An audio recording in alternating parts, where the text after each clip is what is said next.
Sí. Hola, ay. Hola, buenas tardes a todas, a todos y a todes. Gracias por estar acá. Y bueno, vamos a continuar con los trabajos del día de hoy. Agradecemos mucho y vamos a dar paso al conversatorio del libro de Ana María que se llama Psicoanálisis de los lapsos fundacionales a los feminismos del siglo XXI. La idea es que podamos platicar un poco, con más, un conversatorio como más en cortito con ella, pero bueno. Y que podamos indagar más sobre su obra, ¿sí? Y bueno, como es en específico sobre un texto, yo creo que vendría bien preguntarle a Ana María cómo fue que trabajó este texto, qué reflexiones le llevaron a la importancia de escribir, ¿no? Leíamos en la primera parte de la mañana su trabajo desde hace mucho tiempo y sobre todo el trabajo en términos de género y los feminismos. Y creo que este es un texto provocador que nos hace pensar justo en lo que estamos en lo que hemos estado viviendo desde en México de unos tiempos para acá sobre el asunto del feminismo y cómo pensarlo, ¿no? Teóricamente. ¿Y quién más que Ana María para poder tener un diálogo y discutir con ella estas ideas que seguramente será muy provechoso? Gracias. Bueno, antes que nada, gracias por estar acá. Algunos están haciendo doblete, doblete como yo, solidariamente, pero la verdad que si no juntaba todo esto así, no los veía y era muy difícil para mí no venir a la UAM Xochimilco, a donde he venido siempre que vengo a México, que afortunadamente ha sido bastante seguido, aunque en los últimos años menos, porque bueno, uno ya se mueve menos, ¿no? ¿Qué va a hacer? Es así. Pero bueno, entonces, en primer lugar, mi agradecimiento. Por otro lado, no está aquí porque tuvo que viajar.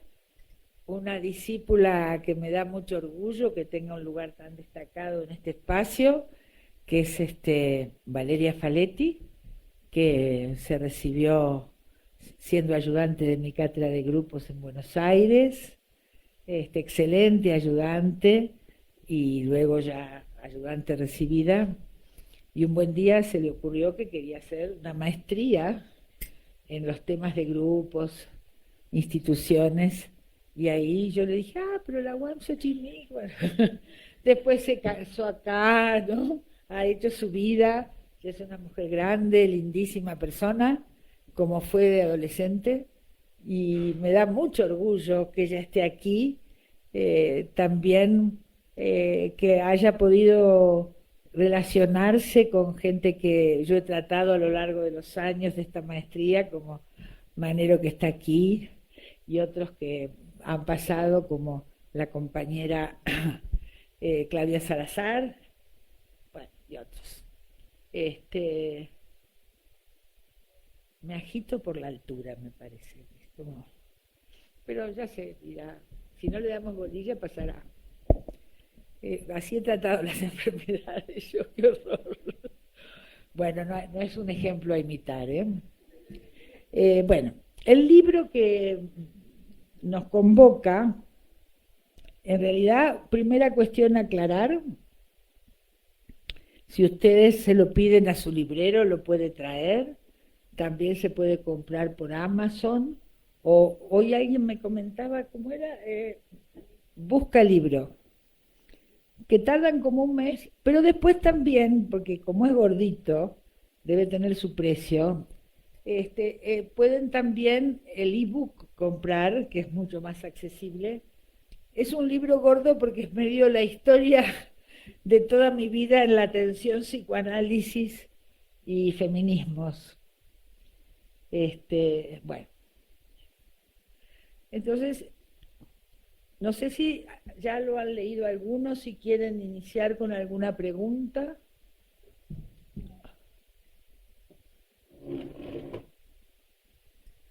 Si no, empiezo yo. ¿Sí? ¿Empiezo yo? Bueno,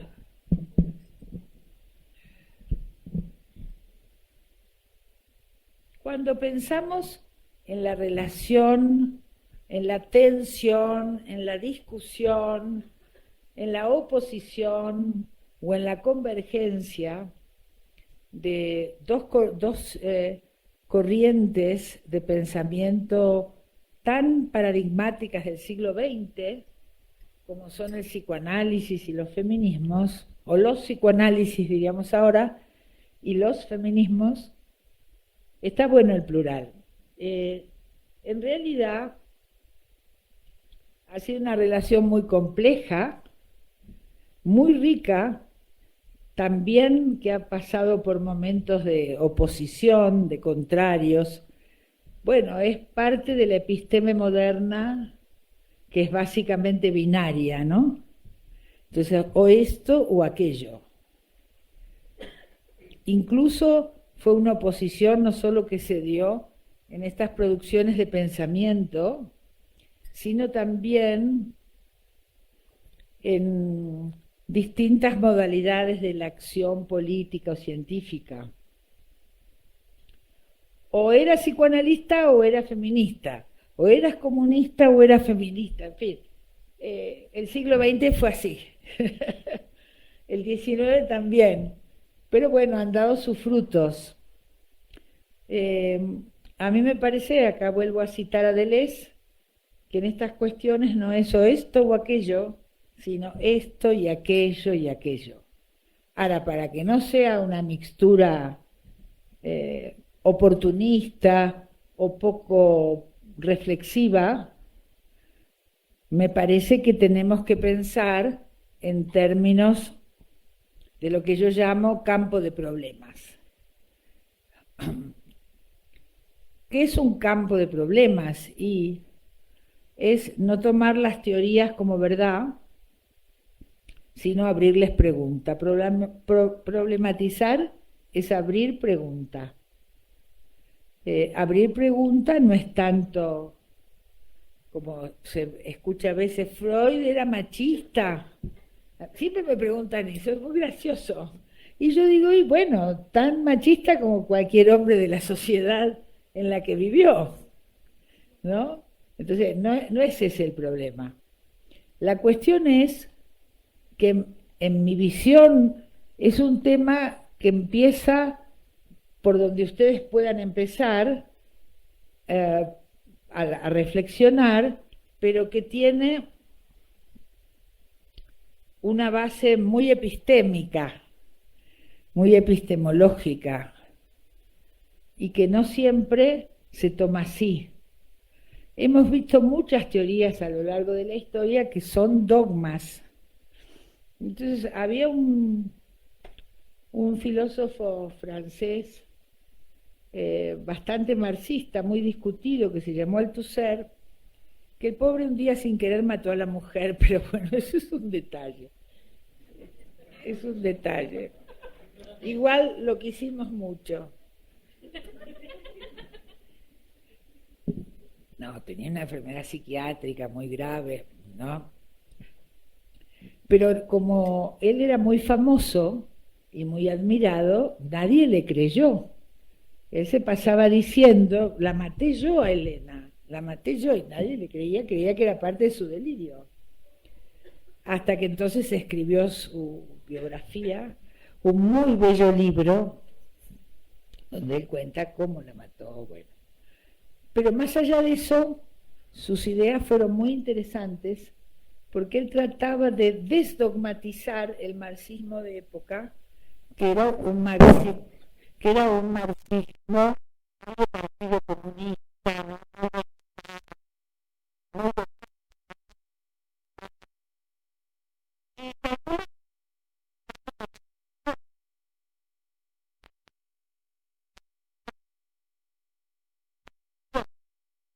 y esto tuvo consecuencias a lo largo del siglo XX en dificultades de los partidos comunistas del mundo y en la construcción de lo que ellos llamaban el socialismo soviético, que terminó muy fracasado por muchos motivos, pero un motivo era que lo que dice el texto es ley, es verdad. Entonces, Este hombre, que le atribulaba todo eso, empezó a pensar epistemológicamente cómo reformular la cuestión. Años después, algunos de nosotros pensamos que todo ese pensamiento podía servir muy bien para pensar esta idea de el texto es verdad, que animó el pensamiento de Freud desde un principio y luego también algo del pensamiento de Lacan. Pero en esa época todavía Lacan recién estaba llegando a la Argentina, así que era más el pensamiento freudiano. Toma Althusser, toma una noción muy interesante de Merleau-Ponty, que filósofo francés, que decía, también dedicado a ciertas cuestiones epistemológicas, que decía que una teoría abre visibilidad, ya lo diríamos con nuestras palabras, ¿no? Abre visibilidad a una zona en la que piensa de la realidad, pero necesariamente deja invisible otras, porque como define su objeto como tal o cual, bueno, todo lo que no es ese objeto queda por fuera de su pensamiento. El tema que cuando el escrito, la escritura es pensada como Biblia, la Biblia dice verdad para quien cree. Entonces él llamó pensamiento bíblico a aquellos lectores dogmáticos del marxismo en su momento y luego del psicoanálisis. Él va juntando psicoanálisis y marxismo en su pensamiento en algunos textos muy maravillosos, escritos muy bien, y tiene un texto que no me acuerdo cómo se llama, nada me acuerdo, que donde decía: somos todos sobrevivientes de la guerra del Edipo, ¿no? Entonces, bueno, algunos en esa guerra quedan sin un brazo, otros no ven bien. Muy interesante era. Esto de lo visible y lo invisible, yo fui avanzando ya con esos. Estoy hablando de los primeros autores que pensé que me podían servir. Plena dictadura, así que Althusser no se nombraba. Y después tuve un lapsus durante años que me olvidé, había venido la democracia, pero yo me olvidaba de citarlo, no porque no quisiera citarlo, sino porque seguía reprimida. No se puede hablar de eso. Miren ustedes las marcas del terror, ¿no? En algo totalmente secundario al lado de las cosas que hubo. Entonces podemos decir que una teoría habla por lo que enuncia, pero también por sus silencios y omisiones.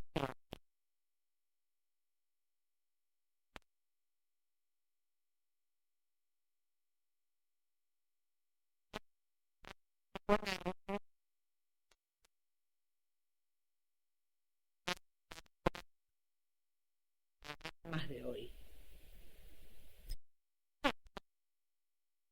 Muchos temas que el psicoanálisis abordó hoy de un modo muy pensado en una lógica que ya afortunadamente no usamos muchos de nosotros, que es la lógica que acompañó toda la modernidad. Por lo tanto, no es solo el señor Freud, no es solo el señor Lacan, ni otros pensadores del psicoanálisis. Es cierto que Freud manejó las reuniones de los miércoles a mano de hierro, De democrático no tenía nada el hombre. Pero tiene una disculpa, que él temía que fuera ganado el psicoanálisis por desviaciones esotéricas que estaban muy de moda en esa época, y entonces lo que era verdad era lo que él decía, lo que él escribía. Bueno, y también escribió muchas cosas muy importantes. Pero el problema es epistémico, a mi criterio, por lo siguiente.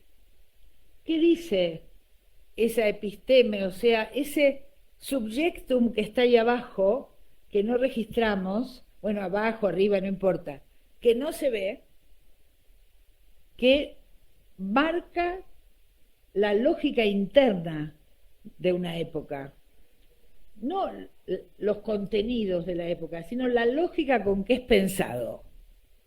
Entonces, esto que me contaban de los coletos y los pueblos originarios, parecía que eso era un orden de la naturaleza.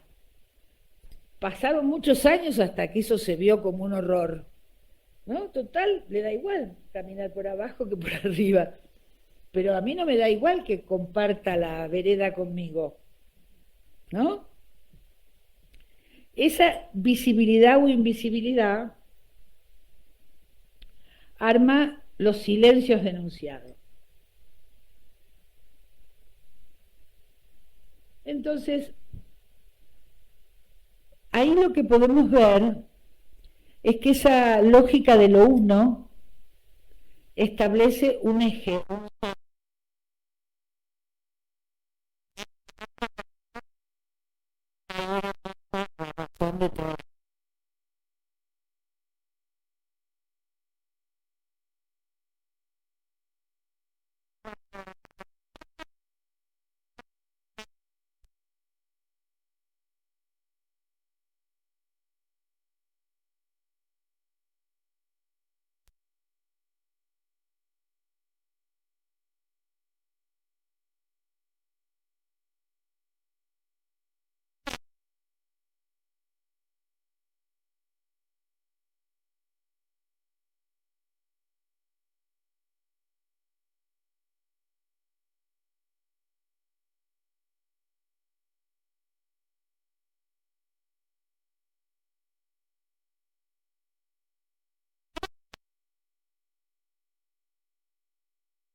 Etcétera, etcétera, que hay unos destinatarios que tienen, yo diría que pueden usar los derechos de ciudadanía, que nosotros de resentidos sociales le llamamos privilegios, pero son los que tienen los derechos, y toda la política ha sido ampliar derechos a sectores excluidos, con mejor o peor suerte. En esas corrientes, sin duda el marxismo, que explicó por qué razón era necesario que hubiera pobres para que hubiera ricos, que es el sistema de la explotación capitalista, la acumulación, etcétera, etcétera. Y luego el feminismo en relación a hombres y mujeres, y después se fueron sumando esas otras discriminaciones que fueron agotando la episteme de lo uno, la episteme de la diferencia, por la cual diferente es igual a desigual, y que queda naturalizada y no se ve. Esto también está en muchos tramos del psicoanálisis. Pero ¿qué pasa? Ahí se junta una particular ecuación, porque el gran mérito del psicoanálisis y sus desarrollos durante todo el siglo XX, si bien esto estaba, era invisible. Por eso se habla de lectura bíblica. Freud no era consciente de la episteme que lo dominaba como nadie de nosotros, salvo que hagas un trabajo epistemológico, que no estaba en el mundo de la época. Entonces, esa situación hace ¿qué es lo que se arma en el pensamiento freudiano? ¿Qué es lo que, mal dicho, diríamos, descubre el pensamiento freudiano, porque en realidad construye, no descubre, ¿no? No es que está en la naturaleza y lo vio. Y es nada menos que la noción de realidad psíquica. Entonces, fíjense la paradoja, yo le llamo paradoja fundacional, ¿no? La paradoja es la siguiente. En el mismo acto que funda el psicoanálisis diciendo, nosotros nos vamos a ocupar de un objeto de estudio que se llama realidad psíquica, que no tiene que ver con la realidad material en la que vivimos, lo que hoy diríamos la fantasmática. Pero en el mismo momento que define la realidad psíquica como el objeto específico, o sea, define el psicoanálisis, al mismo tiempo, en los avatares de la teoría de la seducción, empieza a sospechar que estas mujeres que con tanta frecuencia hablaban de que el padre, el abuelo, el tío, el vecino, había abusado de ellas, eso era un hecho que si sucedió en la realidad material. Y entonces, ahí hay un problema porque deja de creer en su histérica, dice el texto, ¿no? Y entonces, el problema es que cayó el niño con las aguas del baño, como dice el refrán español, porque no pudo pensar en el I, sino en el O. Eso, esto o aquello. Y en realidad, seguramente en la consulta a Freud, debe haber habido mujeres que armaban una idea fantasiosa de situaciones como mujeres realmente abusadas por sus familiares masculinos. Él, en el año 22, reconoce que había alterado en sus obras y había dicho que era la gobernanta, el vecino, el no sé qué, y que no había puesto que era el padre. Yo imagino que si además de haber hablado de que los niños tenían sexualidad, decía que el padre era un perverso, el psicoanálisis no hubiera aguantado el escarnio, y que el hombre eligió disimular eso. Y en el año 22, 23, reconoce que él alteró los escritos y que eso no debería hacerse, y empieza a rectificar. Pero ya había desarrollado hace mucho la teoría de la seducción y no se revirtió eso. Hasta el día de hoy, si una mujer relata que ha sufrido X maltrato, por ejemplo, no sé, que alguien le pegaba, el padre mismo le pegaba palizas, no hay por qué no creerle. Ahora, si dice que el padre, el hermano mayor, el tío o el abuelo han abusado sexualmente de ella, siempre está la sospecha de si eso será cierto hasta el día de hoy, con todas las políticas de género que hemos implementado. Es ya una variable cultural.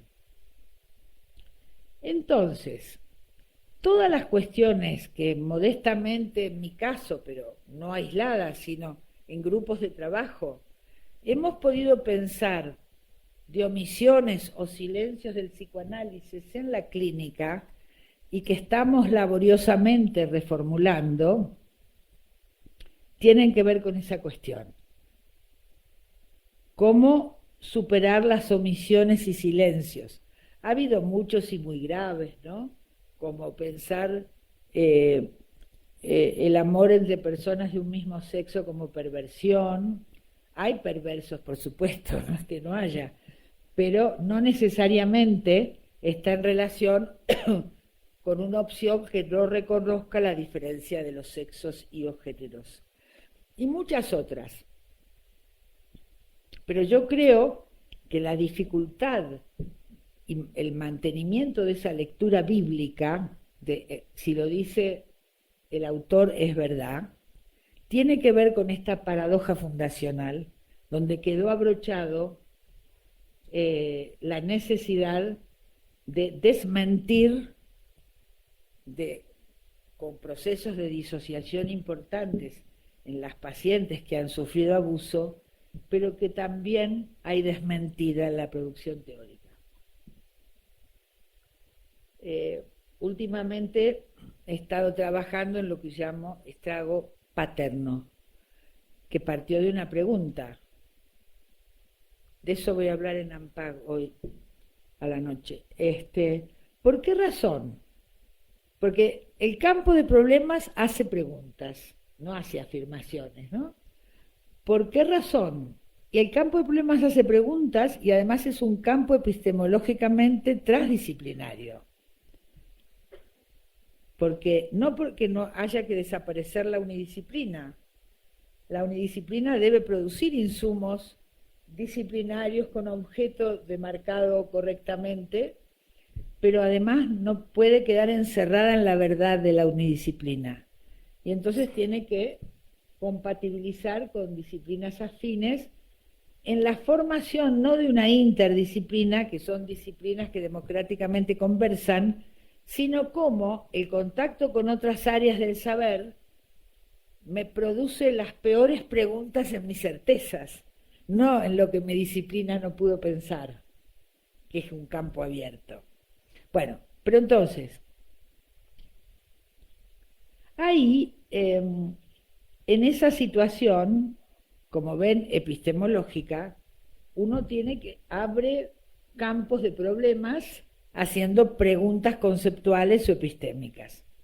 Una pregunta que yo me hice en ese momento fue: ¿por qué razón, si el 90 y pico% de los casos de abuso de niños o niñas ha sido producido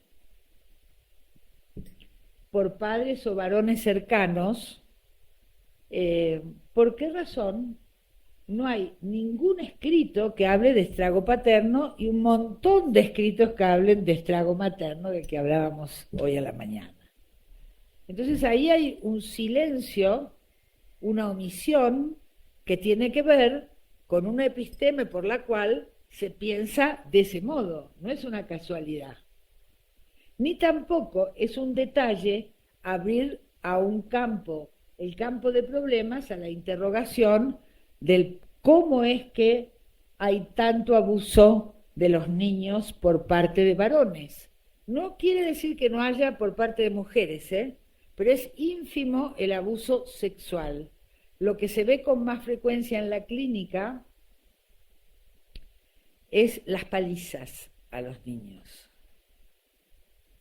Esas palizas que no es, bueno, tampoco es que una cachetada sea algo bueno, pero digo, son ensañamientos de las mujeres en la ira con sus niños, que yo creo que está en relación con lo que veíamos hoy a la mañana de la injuria narcisista, que era esto que comentábamos.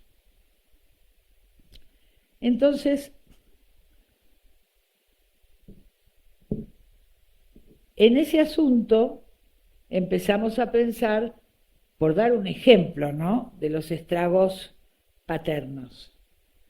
Pero no es cuestión de aquello que se omitió hacerle un agregadito. Sí, que puede ser muy importante, pero sin embargo es mucho más una tarea de remover la base epistemológica moderna muy naturalizada. No se piensa en qué andarivel se produce la teoría, sino que Freud lo dijo, fue un gran descubrimiento, somos todos freudianos. Bueno, eso no ha favorecido el desarrollo. ¿Por qué?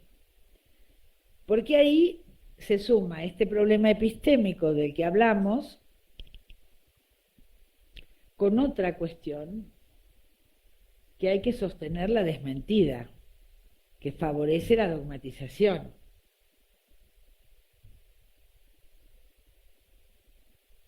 Entonces, volvemos a aquella pregunta inicial, ¿no? ¿Cuáles son las omisiones, cuáles son los silencios que generó esta situación que juntó una cuestión clínica con la fundación de una corriente? No es un chiste, no es una cosa menor.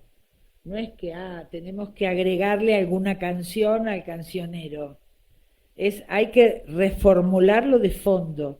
Y esta reformulación de lo de fondo no ha sido sencilla, primero porque hemos tenido una actitud bastante de creer en, ¿no? Y además que hubo que fortalecerla por la oposición que las ciencias duras tuvieron históricamente en el siglo XX, etcétera, etcétera. Ahora bien, esta episteme de lo uno, que ha sido general a la modernidad, tanto en el plano de la política como en el plano de las ciencias, como en el plano de la filosofía, empieza a resquebrajarse en la segunda mitad del siglo XX, fundamentalmente en mi criterio, con aportes de Foucault, aportes de Deleuze. Deleuze para mí es el filósofo que da en la tecla de la palabra que necesitamos, ¿no? Que no es diferencia, sino diversidad, que diversidad remite a multiplicidad. Entonces ahí es donde podés sacar de las enfermedades mentales a todo lo que no sea heterosexualidad. Ahí es donde podés sacar de la inferioridad un montón de colores y razas o cuestiones geopolíticas, ¿no? Argentina es muy interesante cómo invisibiliza sus horrores. De clase no tanto, es más explícito, pero las cuestiones de la racialización, inferiorización, es muy fuerte y nadie lo ve.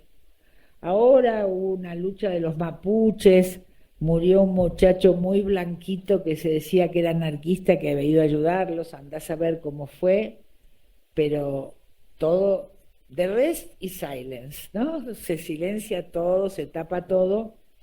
Bueno, ustedes seguramente también, pero ahí hay un problema que cómo construir. Puedo construir teoría de la clínica, sobre aquello que fue omitido o silenciado, si tengo registro de las causales epistémicas, políticas, clínicas, etcétera, por las cuales convenía no ver lo que ahora hay que ver. Pero no son actos voluntarios, son cuestiones que están en lo que Castoriadis llamaba los imaginarios colectivos, ¿no? Y que van cambiando con las épocas. Es muy interesante, por ejemplo, cuando vino toda la ola verde y la lucha por el aborto y qué sé yo, y era una multitud de chicas jovencísimas que iban con el pañuelo verde. Bueno, iban a clase de psicoanálisis 1, por ejemplo, ¿no? O sea, estaban totalmente vírgenes de la teoría psicoanalítica y de toda la polémica en el asunto, absolutamente, eran niñas ingenuas de verdad. Y entonces el profesor usaba palabras que les parecían muy groseras, como que hablaba todo el tiempo de falo, ¿no? Entonces les molestaba. Y entonces, como eran niñas muy jovencitas, no tenían cómo discutirle. Y habían adoptado un método, que era que se levantaban de a una muy silenciosamente y se retiraban de la clase. Y el profesor o la profesora no tenía la menor idea qué estaba pasando, porque nunca le explicaron nada a nadie. Miren ustedes qué distinto a las luchas estudiantiles de otra época, donde sacabas manifiestos, pero ellas no, muy feo como habla. Vos date cuenta que era una absoluta ignorancia de la teoría, pero también habían detectado algo que decían con esto no, que era un uso del lenguaje muy particular, que nosotros podemos discutir horas sobre el asunto, pero que aceptamos y hablamos así, como psicoanalistas, como clínicos, ¿no? Que no nos escandaliza nada. Pero ellas ponían en su absoluta ignorancia conceptual, sin embargo ponían un basta de esto, ¿no? Como una cosa... Bueno, era muy interesante porque ahí estaban los cuerpos diciendo basta. Por supuesto, nada paró. Por supuesto, los profesores de psicoanálisis dan su clase como corresponde. Pero voy al detalle del rechazo. Que nosotros ya hacía no sé cuánto que escribíamos libros sobre el asunto, pero nunca se nos ocurrió un método así. Entonces hay cuestiones de época. Ahora por ahí esas mismas niñas estudian psicoanálisis y están escribiendo sus monografías de clase, ¿no? No estamos diciendo que ahí se terminó el machismo de no sé qué. Estamos diciendo cómo se mueve la historia y cómo significaciones, significados, significantes van girando en sus contextos de producción. Por lo tanto, el problema epistémico es también histórico. Salud, no sé a quién, pero bueno, le decíamos salud. Entonces, es histórico, es político, es clínico. Hay una multireferencialidad, como hablábamos hoy a la mañana, una multireferencialidad para producir el problema, que es histórico, clínico, filosófico, en fin. Y que cada una de esas historias disciplinarias no solo disciplinan, sino también indisciplinan. Y posiblemente se creen condiciones para una producción conceptual que reemplace, critique, actualice nociones que fueron muy obvias y de gran capacidad revolucionaria en el siglo XX y que en el XXI, con estas transformaciones tan invisibles pero tan potentes, cambian. Otra cosa pasará si ganan los fascismos internacionales, ¿no? Pero ahora estamos en un Deleuze y un Foucault que lo máximo que veían era un poco de neoliberalismo. Todo ahora está un poquito más agitado. Entonces, estas fueron las bases en las cuales, junto con otras compañeras, yo empecé a pensar estas cuestiones en los años 70. Y siempre pensé que era un problema epistemológico. Y nadie me daba mucha bolilla con eso porque era como muy abstracto. O estás a favor o estás en contra, ¿no? Hasta que en el 2004, en un congreso en Colombia que les contaba hoy a la mañana, ahí estaban los de coloniales con Grofogel, y fue genial porque primero que vi que ellos también hablaban que la racialización era había una base epistemológica, coincidíamos. Muchos años después me encontré con que Paul Preciado también hablaba que la cuestión con el psicoanálisis era epistemológica.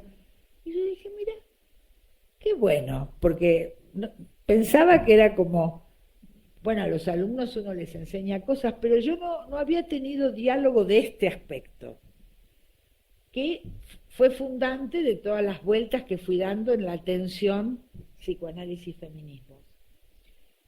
Toda esa base arma la idea del libro que se llama Psicoanálisis de los lapsos fundacionales a los feminismos del siglo XXI, que Media Editorial Paidós discutió a ver qué título le poníamos, y al final quedó ese, y ahora se llama El Gordo, el Verde, ¿no? Todavía no nos impiden hablar de gordo de un libro, así que avanzamos por ahí. Después va a haber que... El verde, bueno, a lo mejor verde también, ¿no? Vieron que hay toda una teoría ahora sobre el uso político de las palabras que no nos deja en paz, ¿no? Pero está bien, porque había mucha naturalización de estigmatización en todo eso. Pero bueno, el gordo, el verde, lo termino de escribir por la pandemia, al final de la pandemia, bueno, ¿no? Y me tocó una editora maravillosa, Yo cambiaba, ponía, sacaba. Y además, lo más gracioso fue que ella insistía que yo pusiera textos escritos al principio, en los 70. Y yo le decía, pero escuchame, está en un lenguaje psicoanalítico antiguo, recién todavía no habían traducido a Lacan, cambió mucho. Bueno, y ella dijo, no, esto tiene que estar. Vacilé, lo había puesto por la mitad, lo puse al final, en un apéndice, lo saqué, lo puse al principio. Y lo más gracioso es que la gente más joven es la que más impacto tiene esa parte. Y yo no entendía bien. Bueno, pues es así, y todo eso que a mí me parecía que era un lenguaje muy antiguo clínico, y que además estas muchachas jóvenes del pañuelo verde ya no tendrían esos problemas conyugales o amorosos, que el amor romántico, que el no sé qué, y es lo que más les gustaba. Yo decía, no es cierto, es que como es el principio, leen primero eso, porque me resistía. Bueno, no, pero parece que es así, que las cuestiones cambian más lentamente que nuestras ideas, y más las cuestiones de la corporalidad, ¿no?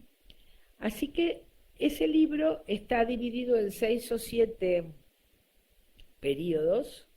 Empieza con Todavía en dictadura, que fue cómo seguir pensando en dictadura, era mi problema, ¿no? Salvada la vida, que ya parecía que uno estaba asegurado de que ya no lo perseguían. ¿Cómo salvar la cabeza? Esa fue la pregunta que me hice un día en plena dictadura en la ducha. Yo pienso, pero de verdad me acuerdo del momento, una mañana, cómo salvar la cabeza. Y ahí yo ya tenía un grupo que había inventado Gloria Bonder, una colega feminista con muy buena formación psicoanalítica, y teníamos un grupo que se llamó Centro de Estudios de la Mujer, y tuvo algo fantástico, que lo hacíamos imitando a las feministas de Europa, ¿no? Pero que ahora las chicas no lo hacen, y a mí me parece que es fundamental, que hacíamos grupos de reflexión entre nosotras, como autocoordinados, no eran grupos con dispositivos de un profesional que coordina, sino autogestivos, era una rareza eso, pero que lo habíamos tomado de las feministas, para pensar nuestra cuestión de identidad sexual, la cuestión amatoria, la pareja. Éramos todas jóvenes, así que estábamos criando hijos, en esa época se tenían los hijos más jóvenes. Bueno, a mí eso me dio una perspectiva creó condiciones para cierta lucidez de la vida cotidiana, que no sé si se me hubiera ocurrido sin eso, ¿no? Con algunos excesos, claro. Pobre las parejas que tuvieron que bancar esas cuestiones. Buena gente igual, buena gente. No, sí, porque ahora me doy cuenta que eran relaciones con pacto de pareja muy avanzados para la época, ¿no?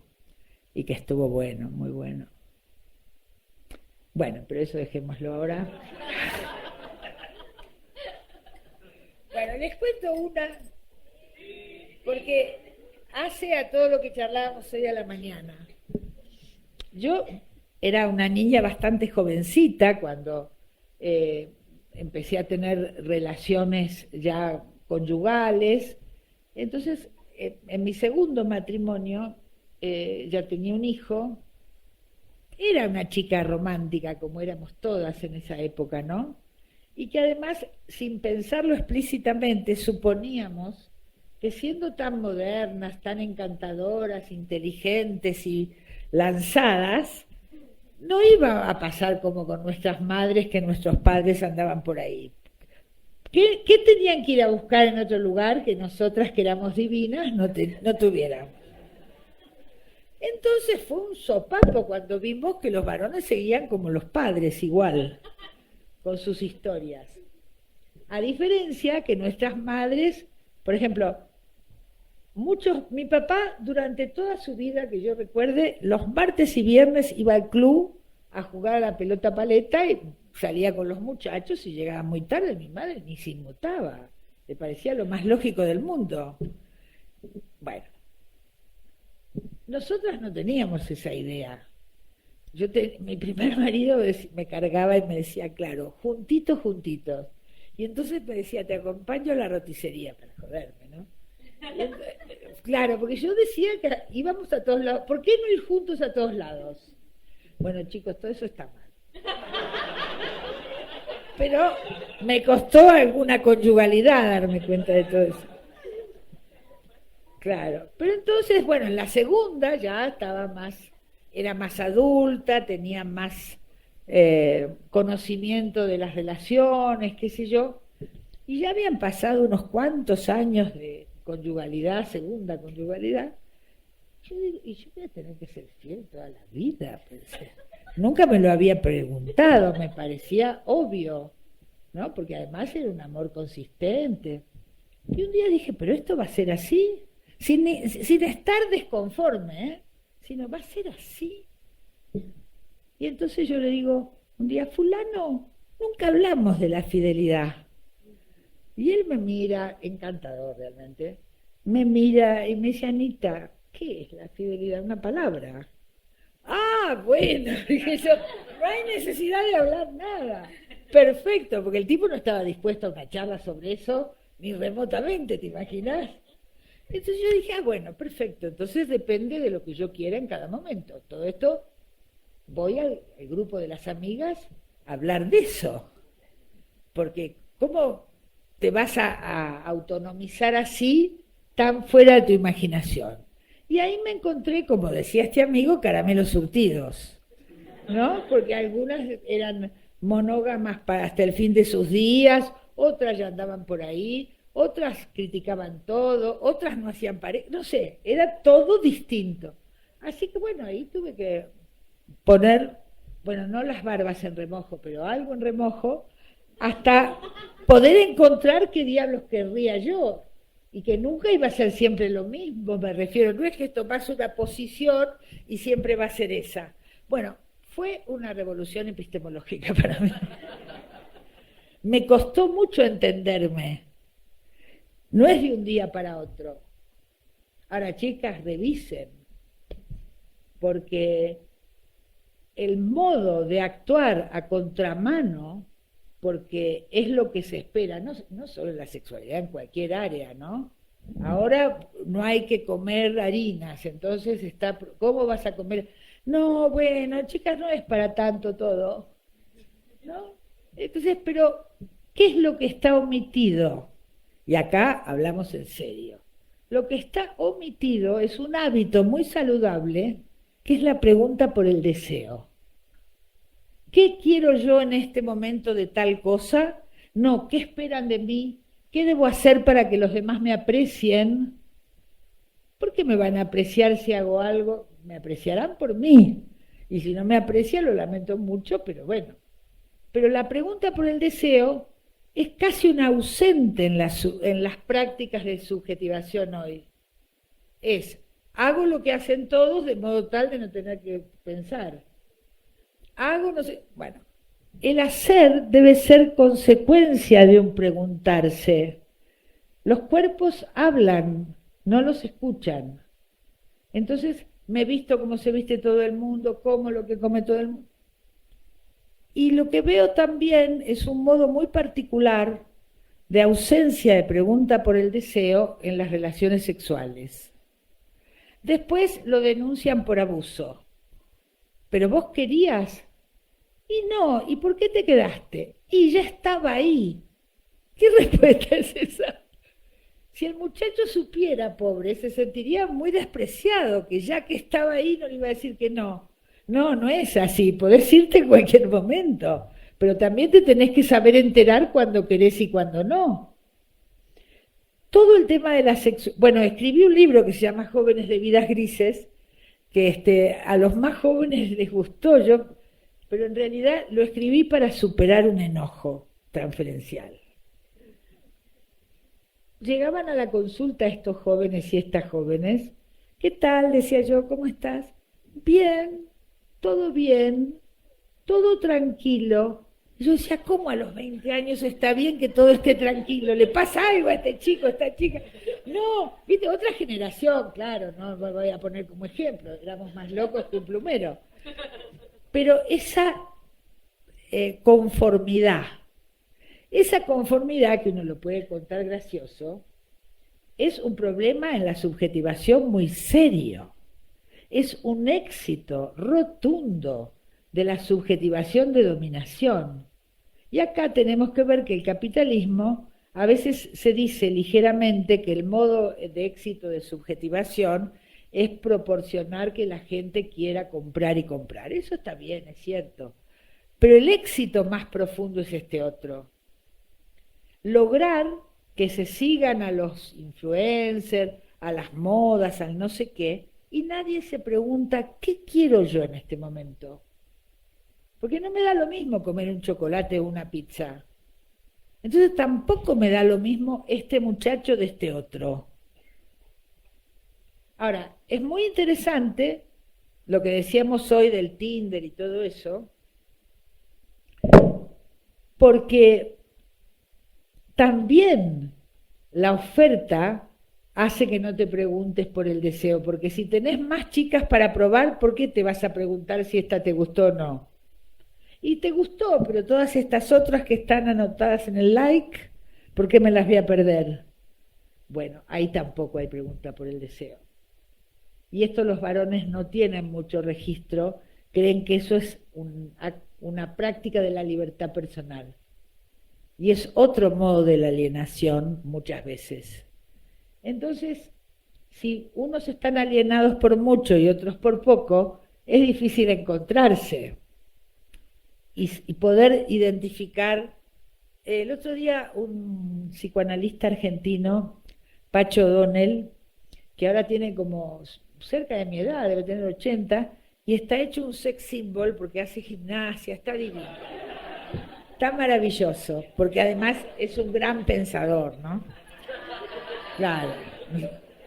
Y entonces le sacan en las revistas fotos haciendo músculo, ¿viste? Es viejito, pero está muy bien. Bueno.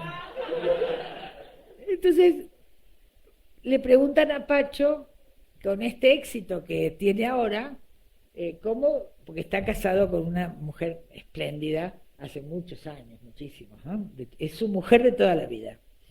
Y entonces le preguntaron por la fidelidad, cómo hacía, porque ahora tendría muchas posibilidades. Y entonces él contestó maravilloso. Posibilidades, tanto hombres como mujeres, tienen todo el tiempo, a toda edad. Pero la fidelidad es una decisión política. Claro, entonces si esa mujer te gusta y querés no andar por ahí, no andás por ahí. No tenés por qué sentirte un desgraciado porque no andás por ahí. Pero otro puede ser al revés. El tema es que la sexualidad en la clínica está rara. Las parejas jóvenes, que por ahí yo hago muchas terapias de pareja, por ejemplo, vienen a consulta por X tema, que no tiene que ver con la sexualidad de la pareja. Y cuando yo pregunto lo más light posible la sexualidad, no, tenemos pocas relaciones sexuales. ¿En qué frecuencia? Pregunto yo. Y me dicen, bueno, cada 2, 3 meses, pero no nos trae problema. ¿Cómo que no te trae problema? Bueno, todo eso es jóvenes de vidas grises para mí, que debe ser un prejuicio de mi parte, por ahí son juventudes muy floridas, pero en relación, por ejemplo, a la alimentación. Yo creo que vencido el secreto de la sexualidad, el tabú de hablar de sexo, en realidad ahora las prohibiciones están en la alimentación, pero es una teoría casera que no puedo demostrar. Pero todo esto no, los chicos no les des leche, bueno, es toda una cosa muy rara. Entonces, estos modos de subjetivación, donde se elimina se posterga, no sé qué hacen, pero no está en primer plano el preguntarse por qué elijo, que trae tantas dificultades técnicas en los tratamientos de esta muchachada, me parece que es un verdadero logro del capitalismo. Entonces, para ir cerrando, este libro cuenta desde aquellos primeros estudios clínicos, filosóficos, etcétera, y termina ya en los últimos. Cada periodo tiene alguna introducción contando cosas de la época, y termina con todos los trabajos sobre abuso sexual, todas las primeras noticias que se me fueron armando de cambios en el abordaje clínico, porque estas situaciones, además de las cuestiones transferenciales, exigen el análisis de otro departamento, que sería las cuestiones de la implicación. Y, por ejemplo, son pacientes que necesitan una cercanía que no puede ser maternaje. Maternaje no sirve. Pero tampoco puedo solo intervenir en el momento psicoanalítico. Hay una serie de cuestiones que hay que, hago así porque hay que sostener, pero yo digo en broma, pero creo que es en serio, que no hay que ofrecer al estilo kleiniano, porque Klein ya no se usa más, pero si tenés que trabajar con estas mujeres de tanto desamparo, te salen cosas kleinianas sin saberlo. Y a mí me parece que no está bien eso, porque en realidad propicia un tipo de transferencia fantaseada como maternal. Y esas madres hayan apañado o hayan denunciado, son seres muy connotados de cosas muy pesadas. Yo digo en broma que acepto transferencias hasta tía, pero en realidad tampoco, porque me parece que el ejercicio feminista de la clínica, sin andar proclamando, es mostrar ciertas cuestiones, no lo que he estado contando acá, por supuesto, de mi intimidad, pero sí algunas cuestiones que muestran, sin contar, pero que muestran en tu actitud, formas como de una mujer con otra mujer que participan de un mundo muy diferente una y otra, pero que ésta ofrece. Entonces de pronto es bueno que cuentes algo personal, pero a contramano de ser ejemplo, que muestres cosas que te salieron mal, porque las chicas si no idealizan rápidamente, cree que sos no sé quién, y te has dado cada porrazos en la vida que ni te cuento. Bueno, no vas a contar los grandes porrazos. No, claro. Pero sí mostrar que la vida es una pelea interior muy compleja y que más de una vez te sale mal. O, por ejemplo, que los hijos no te dan bolilla, ¿no? Porque lo otro es favorecer una idealización que va a contramano del trabajo psicoanalítico que uno tiene que hacer, o aunque fuera otra teoría, ¿no? Una terapeuta cognitivista tampoco debe mostrarse como ejemplo, es una cuestión ética. Bueno, ese libro cuenta de todas estas cosas, de un modo bastante personal, pero también conceptual. A mí me gustó escribirlo, me costó mucho, me costó seleccionar qué de todo lo que había podía ser mejor indicador de un... Yo quería mostrar una cabeza pensando, ¿no?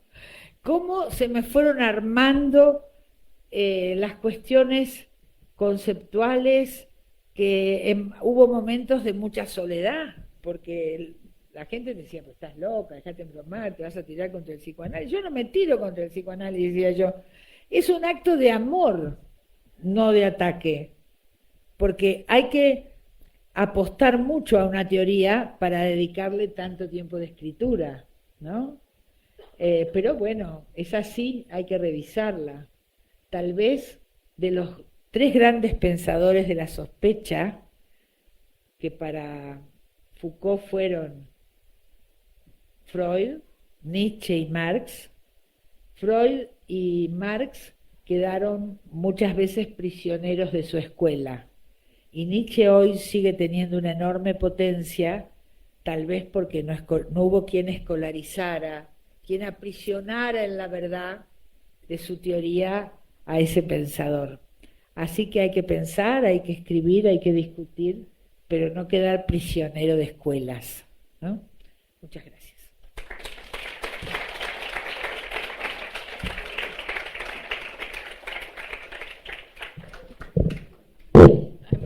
Ahora hay muchas manos levantadas. Empezamos acá, Roberto.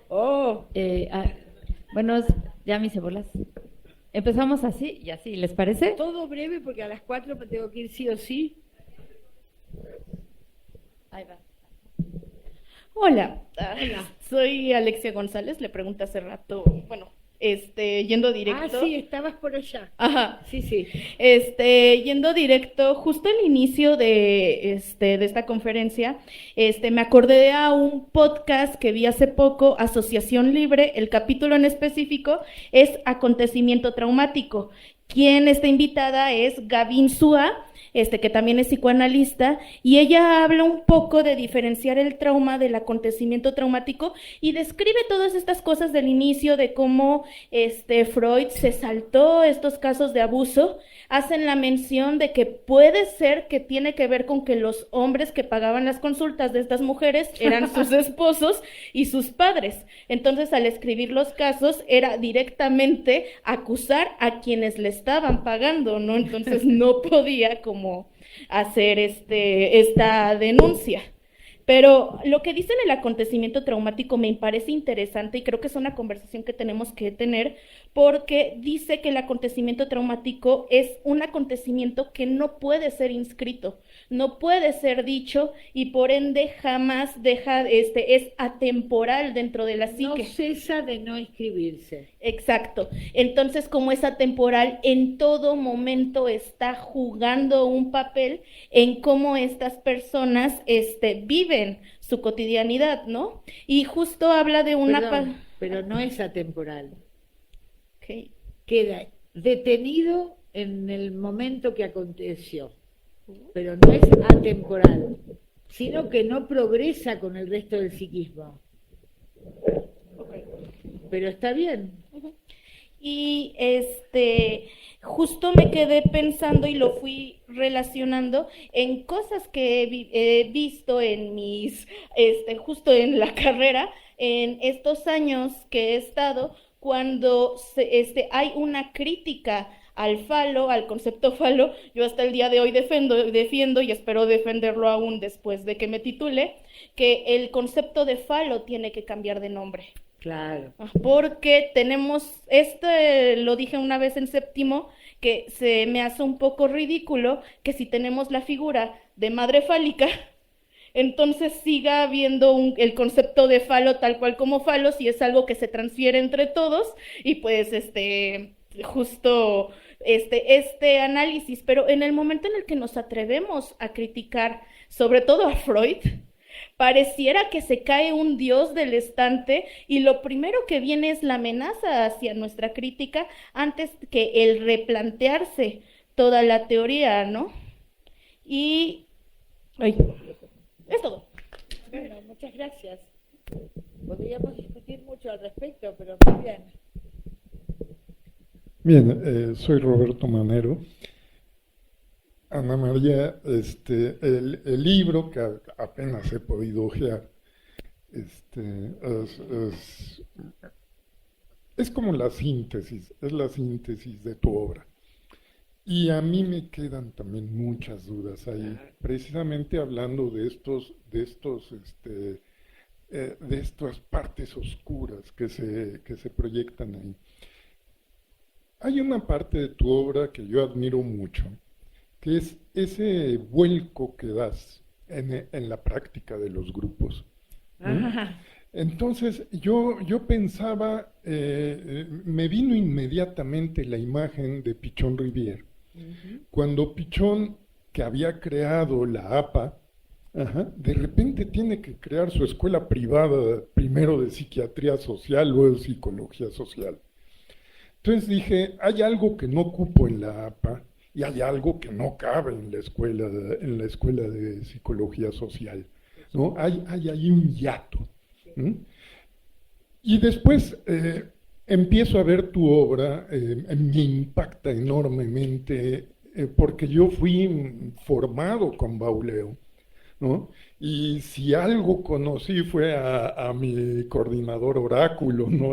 Uno lo consultaba a cualquier hora, ¿no? Entonces, cuando haces la crítica de estos coordinadores Oráculo, cuando haces la crítica de esta interpretación única del sentido... Al grupo le pasa que está ansioso, un grupo ansioso que...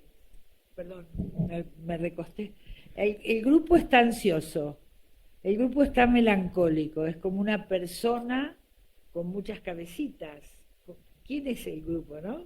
Exactamente. En fin, de repente va sucediendo algo que tiene que ver con la multiplicidad, que tiene que ver con la lógica de los sentidos. Y en ese algo va apareciendo otro personaje que estaba ahí, Pavlovsky, ¿no? Esta simiente que la había dejado Fantástico. y que de cierta manera se concretiza en la multiplicación dramática, ¿no? La multiplicación dramática casi como esa técnica que nos permite hacer emerger estas multiplicidades. Hay en todo esto una secuencia y una secuencia que se va a continuar después en algunos comentarios que vas dejando en tu obra. Unos comentarios alrededor de cómo trabajaban cuando se iban a hacer sus observaciones, diría yo, ahí digamos, durante la crisis del 2001, del 2002, sí, que se van a las fábricas y sobre todo a las asambleas, a esas asambleas de colonias, de esa experiencia en donde hay una descolocación completa del observador, del intelectual y también del coordinador, que cuando regresa a comentar en su propio grupo de investigación, aparece ya también otra formulación del dispositivo. A mí me parece que ese recorrido que va desde el coordinador Oráculo hasta estas lógicas que ahora vas describiendo a partir de la horizontalidad, etcétera, etcétera, tienen una comunicación muy fuerte con lo que escribes, con la parte del psicoanálisis y con la parte del feminismo. Okay. Sin embargo, es algo que no está enunciado ahí. Y me parece que ahí, perdón, pero pues uno tiene también sus orígenes, ¿no? ¿Por qué no hiciste un diario de investigación de este libro? ¿No? No sería eso precisamente lo que podría irnos describiendo cómo se va constituyendo este hiato. Me pregunto, las relaciones entre las prácticas grupales y el psicoanálisis, que en Argentina obligaron a Pichón a hacer dos escuelas, ¿no es algo que se reproduce también en el conocimiento pensando que por un lado está el psicoanálisis, por otro lado están las prácticas grupales, ¿no? Me preguntaría yo si en realidad hay algo de este orden, dadas las figuras institucionales que hay. Eres una académica. Para mí es todo lo mismo, ¿eh? Ajá. El psicoanálisis, las prácticas grupales, los laboratorios feministas, para mí es todo lo mismo. Cada cual tiene un dispositivo específico con formas específicas, pero pensando en situación, ahí a mí se me junta todo en la cabeza que viene de distintos lugares. Ajá. Yo creo que pero lo que guía esto... Más, ¿eh? No sabría explicar más de eso que tú planteas. Yo veo que lo que guía esto es este vuelco, pues, hacia otro tipo de epistemologías, el abandono de las epistemologías de lo uno, ¿no? La posibilidad de empezar a explorar las multiplicidades, y uno las explora en todos lados, ¿no? Pero quizá habría que pensar también en enunciados más singulares, en enunciados, y que los has hecho, y que sin embargo no aparecieron en el libro. Nada más. No, que el tránsito epistemológico de lo uno a lo múltiple, eso lo tengo clarísimo cuando se me da. Ahora, todo lo que tú dices debe ser así. Confío en tu lectura, pero me parece que ahora estoy con mucha pereza para escribir otro libro, pero tengo bastante material, sobre todo de la clínica de las mujeres abusadas, detalles clínicos que me tienen muy encandilada, casi fascinada, ¿no? Ese descubrir el recuerdo que está como lo que pasó a los 3 años, que estaba encriptado, que no sabía quién había sido, que no sabía nada, y un buen día, no de casualidad, algo se le empieza a hacer visible, pero ella habla como hablaba a los 3 años, y el recuerdo que tiene no es de su padre actual o de un ruido que le parecía muy raro que el padre hacía, y uno entiende prácticamente que el padre estaría masturbándose en ese momento, y ella con varios hijos ya no reconoce ese jadeo. Es decir, el recuerdo le quedó de los 3 años encriptado adentro del cuerpo, haciendo síntomas exóticos, psiquiátricos, gravísimos, y que hace blup y baja la sintomatología cuando puede armar un precario relato. Pero el recuerdo le tienes que mostrar tú que es el recuerdo de los 3 años, que ahora sabría lo que es eso, y queda azorada, porque no registra tampoco que es de los 3 años. Entonces, yo estoy fascinada con eso. Pero todo eso hay que teorizarlo ahora, porque dicho así, está bien, bueno, ahora, ¿qué revisás de la concepción de la subjetividad para darle sentido? Bueno, y a lo mejor ahí se armará una mejor armazón de lo que tú planteas, pero no te lo sabría decir. Ana María, estaba pensando y rememorando cuando te escuché por primera vez en el 2008, cuando estábamos en la maestría de psicodrama y procesos grupales en La Habana, y te escuché la construcción de subjetividad en la modernidad tardía. Y esto que sonó como una interpelación y de qué se comía cada una de estas palabras que constituía el título de tu conferencia, te he escuchado hablar en diferentes momentos del 2008 hasta ahorita. Entonces, es más que una pregunta, es como una reflexión conjunta que hemos tenido también todos estos años, sí. Esto de la producción de subjetividad y de todas las subjetividades y de las particulares, pero también las del gremio, las del sindicato, las de este colectivo, ¿no? Sea desde la clínica, sea desde el psicoanálisis, sea desde los sociales o los comunitarios que me convoca a mí. Entonces, ¿cómo pensarnos en estos tiempos de ya no solamente de un neoliberalismo suavecito y edulcorante, sino que un neoliberalismo fascistoide como nos está azotando? Mañana hablamos de eso. Así, perfecto. Cómo este neoliberalismo fascistoide de la Argentina, pero que también está en Chile, pero que también está en El Salvador, pero que también está en Ecuador, cómo nosotros construirnos, cómo nosotras pensarnos y proyectarnos en esta producción de subjetividad de los que acompañan, de los que facilitan, de los que construyen también su identidad, su ontología. Una reflexión, no es una pregunta, que va con un abrazo, otro más para ti.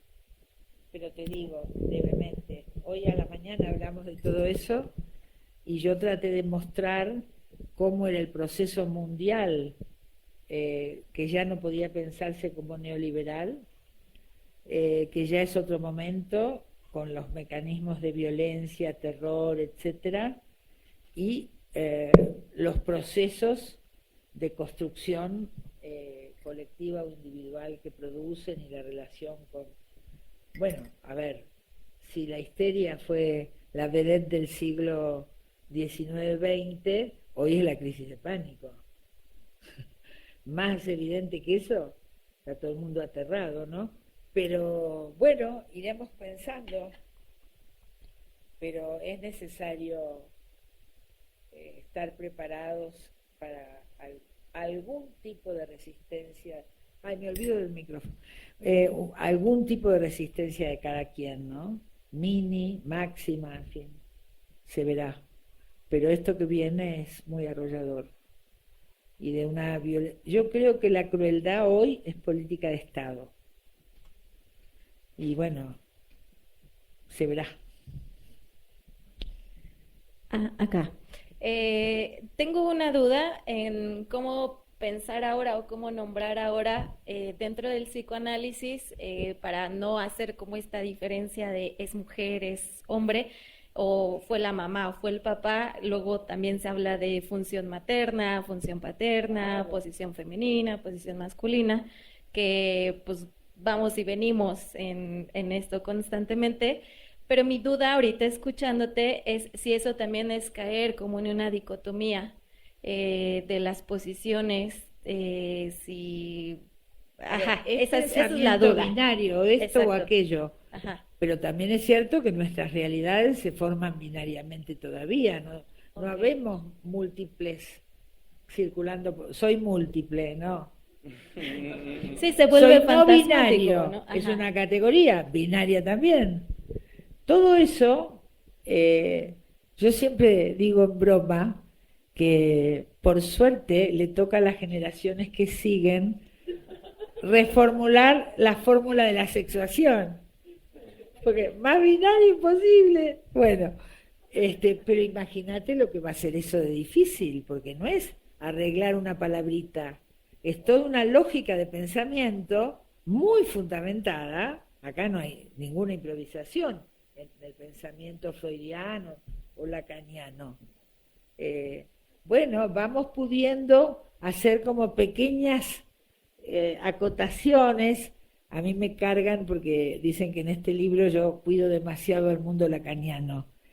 Bueno, puede ser, pero también es cierto que uno no puede tirar petardos cuando plantea reformulaciones necesarias de un pensamiento de esa índole, ¿no? Entonces, bueno, uno dice muy cuidadosamente, tal vez en esto habría que repensar no sé qué, no sé cuándo, pero no te largas a tirar petardos, porque no va, ¿no? Es como si quisieras reformular a Heidegger porque era nazi, qué sé yo si era nazi, no sé. Su pensamiento fue fundacional de todo lo que vino después de la filosofía del siglo XX. Entonces, bueno, pero algunos amigos me dicen que soy demasiado cuidadosa. Bueno, le digo yo, ya petardos tiré hace 20 años, ya está. Ahora, a la hora de armar teoría, no podés ser tan ligero. Pero me parece que no se convencen. Pero son teorías de enorme valor y que se irán reformulando a sí mismas, ¿no? Hola, Último. otra vez. Acá estamos, de nuevo. Sí, perdón. Se agradece. Ya al rato también tratas. Ahora que te escuchaba y donde yo tampoco he tenido la oportunidad de leer el libro, El Gordo Verde. El gordo verde. Ajá. Pero sí había escuchado y había leído anteriormente Jóvenes de Vidas Grises, en donde tú hablabas un poco de esto que llamas como las estrategias biopolíticas de vulnerabilización sobre los jóvenes. Y en algún momento dedicas un capítulo que tú le denominaste el dispositivo hospitalario. No me acuerdo, pero puede ser. Más o menos ahí tú hablas un poco de cómo... No, ya sé, la hospitalidad del dispositivo. Perdóname, sí, es cierto. Eso ya es un lapsus yo ya mío, me totalmente. imaginaba que sería el hospital. Ajá, tienes razón. La hospitalidad del dispositivo. Eso sí. es lapsus mío, Sí. perdóname. No, Bueno, está bien. Pero algo que me llamó mucho la atención de ese capítulo es, me dio un poco la sensación de que hablabas casi esta cuestión de los dispositivos, cómo pueden pensarse en términos fuera de la crueldad, digamos, ¿no? Que ya otros dispositivos, sin pensar epistemológicamente sus prácticas, pueden como replicar, ¿no? Sí. Creo que es una crítica fuerte al psicoanálisis pensarse en que pueden enfermar más de lo que curan, por decirlo de algún modo, ¿no? Ajá. Entonces me quedé pensando mucho en si algo de eso no es rescatable también. Por allá en Argentina, Ricardo Rodulfo trató de rescatar mucho el concepto de juego winnicottiano para pensar también no únicamente las cosas como que van En mal. estos días se hacía un homenaje a Sí, Rodolfo sí, sí. por Murió. un libro que él no llegó a ver, pero que escribió junto con un colega, y el último libro de él, justamente yo no pude ir porque venía para acá, un gran amigo Rodolfo y su mujer, entrañables, sí. Rodolfo ha pensado mucho, como Silvia Bleichmar, Ujú. son pensadores muy importantes en el mundo psicoanalítico, que han pensado, pero no adentro de las instituciones psicoanalíticas, ahí no hubieran podido, pero adentro de la episteme psicoanalítica. Yo he pensado con una pata adentro, otra afuera, ¿no? Porque ahí el feminismo fue un gran impulsor de mis versiones más críticas, pero ellos han pensado muy críticamente con sus dos patitas adentro y lo han hecho muy bien. Rodolfo es un exquisito, sí, y Silvia Bleichmar lo fue. Era una clínica brillante, brillante, brillante. Yo creo que la noción de juego puede aportar mucho en el psicoanálisis Bueno, hay actual. mucho de Winnicott a rescatar, por supuesto. Una última. Una última, Dani.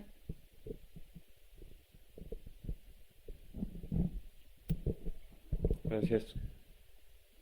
Pues un honor. Yo creo que hablaré por algunos, al decir que ha sido profesora, aunque no ha estado presencialmente, pero en sus textos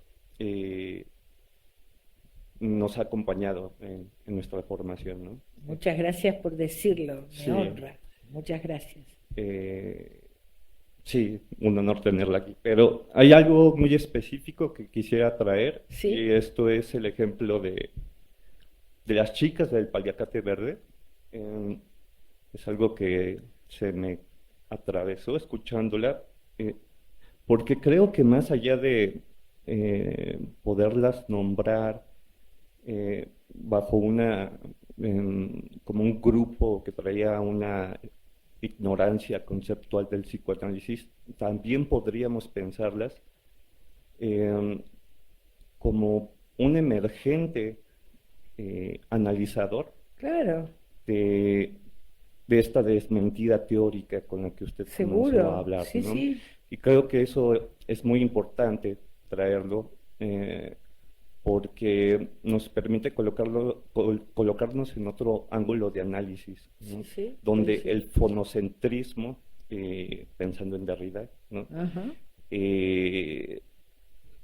Podemos descolocarlo de ese lugar y pensar en que hay otros actos simbólicos que pasan por el cuerpo organizado, por el colectivo organizado de cuerpos que se van levantando uno a uno y que dejan a la profesora o al profesor con el interrogante de qué está pasando aquí. Creo que eso es muy valioso, muy potente Sí. como acto político, Seguro. de seguir problematizando, Coincidía ¿no? con las manifestaciones multitudinarias. Así es, correcto. Entonces iba todo, tampoco eran ignorantes porque no hubieran querido leer, sino por edad. Entraban a primer año de la facultad. Entonces lo que les parecía un horror era por absoluto desconocimiento, iban a entrar a ese mundo.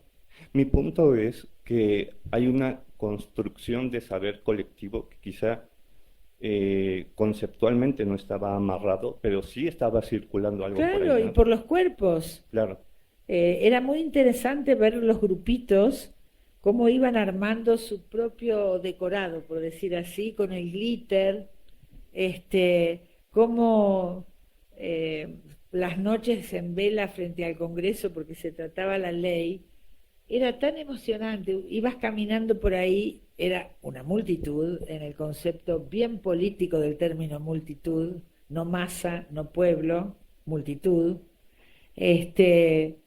y las veías disfrutando tanto de esa sociabilidad en el entre nos, ¿no?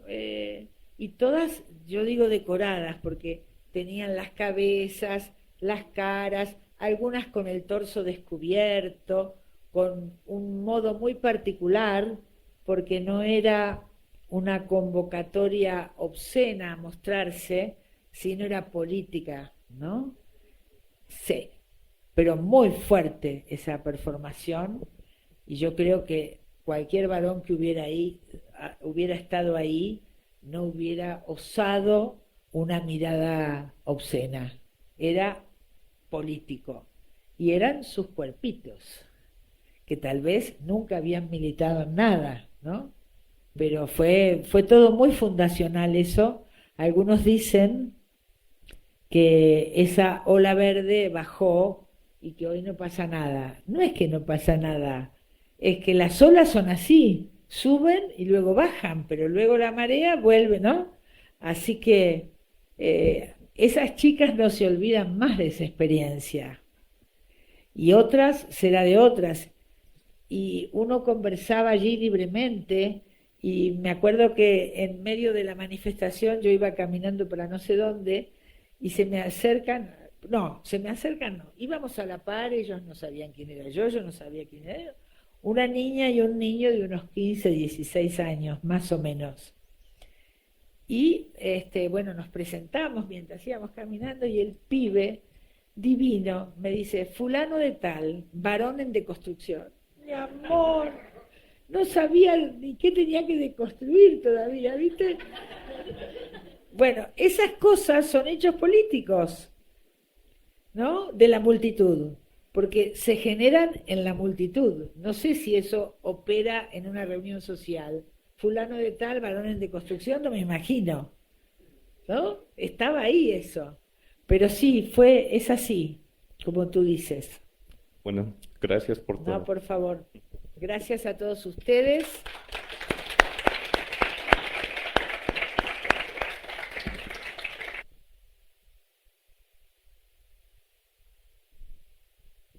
Bueno, Ana María, agradecemos de corazón que hayas estado con nosotros, sabemos el esfuerzo, te agradecemos mucho, te vamos a compartir una constancia, sí, otra, por la conferencia. No, a ti. Pues agradecemos mucho, les agradecemos a todos haber estado aquí, y esperemos que esta no sea la última, que podamos traer a Ana María en algún otro momento. Muchísimas gracias a todos y pues gracias, nos vemos.